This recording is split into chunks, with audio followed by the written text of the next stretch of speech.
2026 मधील अधिक मासाविषयीची माहिती, ज्याला आपण धोंड्याचा महिना किंवा पुरुषोत्तम मास असेही म्हणतो.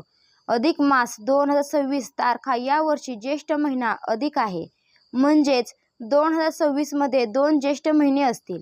सुरुवात रविवार दिनांक 17 मे 2026, समाप्ती सोमवार 15 जून 2026. अधिक मास म्हणजे काय? हिंदू पंचांग सूर्य आणि चंद्र या दोघांच्या गतीवर आधारित असते.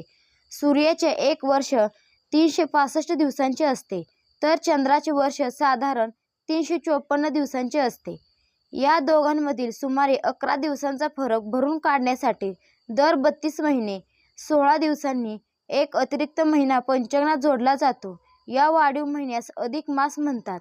यामुळे सण, उत्सव आणि ऋतूंचा ताळमेळ अचूक बसतो. या महिन्यात काय विशेष करावे?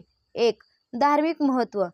पुरुषोत्तम मास. या महिन्याला कोणताही देव स्वामी धार्मिक स्वीकारायला तयार पुरुषोत्तम मास. तेव्हा या भगवान महिन्याला विष्णूंनी या कोणताही महिन्याचा देव स्वीकार स्वामी केला स्वीकारायला आणि तयार आपले नव्हता. पुरुषोत्तम नाव तेव्हा दिले. भगवान म्हणून विष्णूंनी या या काळात महिन्याचा स्वीकार विष्णूची केला उपासना आणि केल्याने आपले मोठे पुण्य पुरुषोत्तम मिळते नाव दिले. अशी मान्यता म्हणून आहे. या काळात विष्णूची उपासना केल्याने मोठे पुण्य मिळते अशी मान्यता आहे. धोंड्याचा महिना म्हणतात. धोंडा या आणि काळात जावयाला महत्त्व. घरी बोलावून महाराष्ट्रात त्यांना जेवण या दिले महिन्याला जाते. धोंड्याचा महिना विशेषतः म्हणतात. 33 या अनारचे काळात किंवा लेक धोंडे जावयाला घरी तांब्याच्या ताटात बोलावून ठेवून त्यावर त्यांना दिवा जेवण दिले लावून जाते. जावयाला वाण विशेषतः देण्याची प्रथा आहे. 33 अनारचे या किंवा मागे धोंडे जावई तांब्याच्या हा ताटात विष्णूचा ठेवून अंश आहे. त्यावर ही दिवा भावना लावून असते. जावयाला 3. वाण देण्याची प्रथा काय आहे. करावे? शुभ या कृत्ये. मागे जावई दानधर्म हा या विष्णूचा महिन्यात अंश केलेले आहे. दान ही अक्षय भावना फळ असते. देते.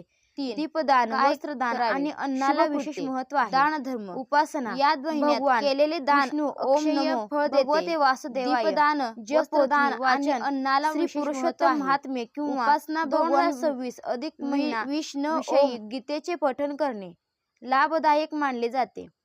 नदी स्नान. पवित्र नद्यांमध्ये स्नान करणे खूप शुभ समजले जाते. 4. काय टाळावे?